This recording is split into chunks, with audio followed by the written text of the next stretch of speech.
어제 21대 국회 구성을 마치고 추경심사에 돌입하였습니다. 이와 관련해서 먼저 국민 여러분께 홍보드렸다는 말씀을 드립니다. 어제 오후 구성을 마친 것은 국회 정지 상태를 막고 국민의 삶을 지키기 위한 불가피한 선택이었습니다. 대한민국이 코로나19로 비상 상황에 처한 상태에서 미래통합당의 장기간 국회 보이콧으로 국회는 사실상 기능을 제대로 발휘하지 못했습니다.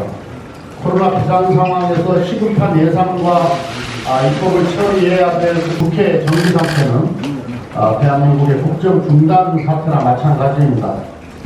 더욱이 긴급한 민생 추경을 처리해야 할 6월 국회가 5일밖에 남지 않은 상황에서 국회 정지 상태가 계속됐다면 막대한 민생 피해가 우려되는 상황이었습니다. 3차 추경이 처리되지 않는다면 자영업자, 중소기업, 중견기업 등 500만 국민의 생계가 파산하는 사태를 막을 수 없습니다. 이런 사태를 막기 위해 민주당은 집권 여당으로서 책임있는 결단을 내려야 했습니다. 민주당은 원만한 원 구성을 위하여 시한을 5번이나 연장해 가면서 미래통합당의 요구를 재폭 수용해서 합의안을 도출했습니다. 그러나 협상권과 결정권이 분리된 미래통합당의 이중적 의사결정 구조는 합의안의 타결을 번번이 방해했습니다. 아침 저녁으로 뒤바뀌는 미래통합당의 변화무쌍한 입장이 합의를 끝내 부산시키고 말았습니다. 민주당은 집권 여당으로서 국정 운영에 2배, 3배 더 최선을 다하겠습니다. 3차 추경을 신속하게 심사해 코로나19로 고통받는 국민의 삶을 지키겠습니다.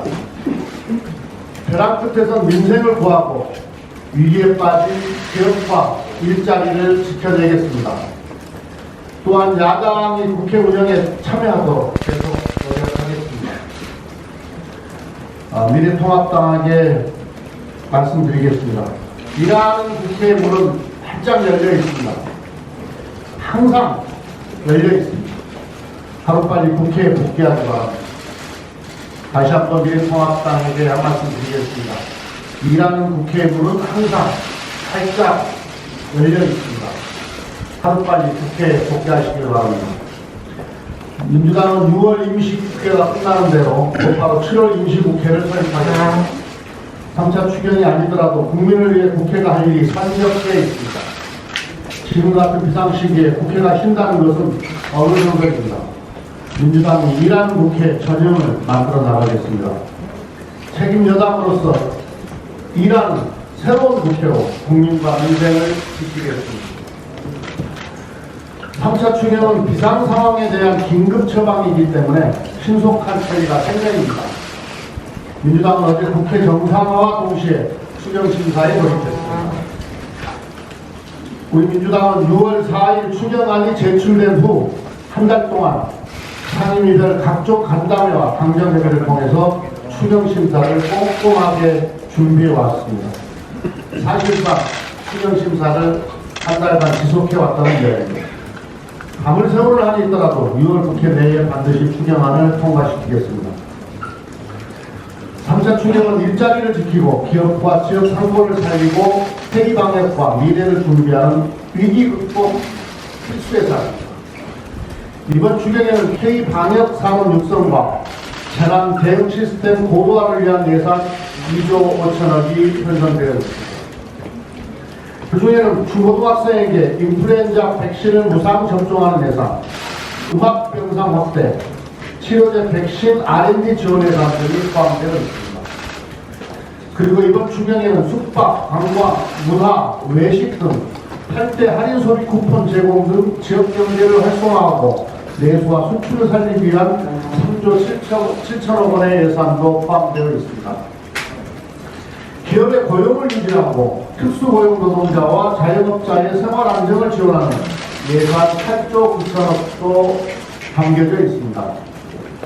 민주당은 추경 심사를 포기한 야당 몫까지 다해서 제대로 심사하고 추경이 적재적소에서 효과를 낼 수 있도록 헌신해납니다.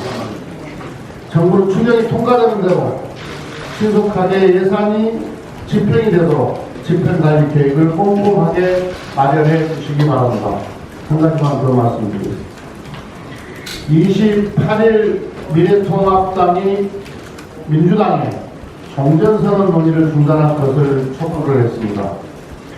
종전선언 추진이 한미동맹을 약화시키고 주한미군 철수의 구실을 만들어주는 결과를 초래할 수 있다는 게 이유입니다.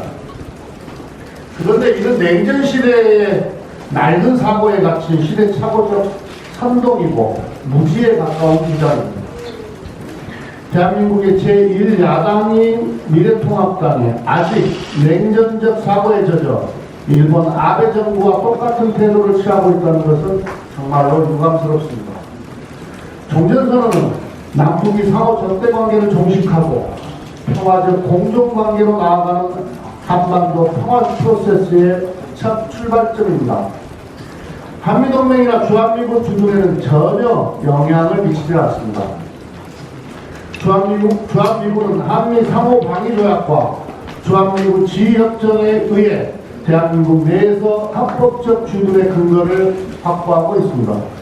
주한미군 주둔 문제는 남한과 미국과의 군사동맹에 관한 문제이지 종전선언이나 평화협정과는 별개의 문제입니다. 더욱이 종전선언은 미국과 북한의 적대관계를 청산하여 북한이 핵보유를 정당화할 명분을 사라지게 한다는 점에서 북한 비핵화를 촉진하는 수단이기도 합니다. 종전선언을 통한 평화체제 전환은 남과 북은 물론이고 국제사회가 추진해왔던 사안입니다. 2006년 부시 대통령이 한반도 종전선언을 언급한 적이 있으며 2019년 7월 미국 연방하원의 2020 회계연도 국방수권 법안에 외교를 통한 대북 문제 해결과 한국전쟁의 종식을 촉구하는 결의 조항이 추가되기도 했습니다. 과거 보수정부의 뿌리였던 노태우 정부는 1991년 12월 채택된 남북기본합의서에 정전상태를 평화상태로 전환하기 위한 공동 노력을 담았습니다. 최근 남북 경색 국면에서 종전선언은 한반도 평화의 불씨를 되살릴 계기입니다. 분단 이후 75년간 지속된 남북 간 적대와 전쟁 위협을 없애고 한반도의 완전한 비핵화와 항구적 평화를 정착해야 합니다. 그런 점에서 종전선언은 남북 간 적대관계 청산과 북미관계 정상화의 첫 단계가 될 것입니다. 실제로 제2차 하노이 북미 정상회담에서 타결까지 갈 수도 있었습니다. 칸나 의원 등 미국 연방하원 민주당 의원 19명이 하노이 2차 북미 정상회담에 맞춰 한국전쟁 종전선언을 촉구하는 결의안을 하원에 제출한 바도 있습니다. 비록 미 행정부 내 보수 강경파와 일본 아베 정부의 방해로 실패했지만 한반도 평화의 불씨를 되살리기 위해 다시 한번 종전선언을 추진해야 합니다. 마침 얼마 전 173명 국회의원의 이름으로 종전선언 촉구 결의안이 발의되었습니다. 민주당은 한반도 평화 프로세스가 재가동될 수 있도록 종전선언 촉구 결의안의 국회 채택을 적극 추진하겠습니다. 그 길에 한반도의 평화 번영, 세계를 선도하는 대한민국의 미래가 있다고 확신합니다.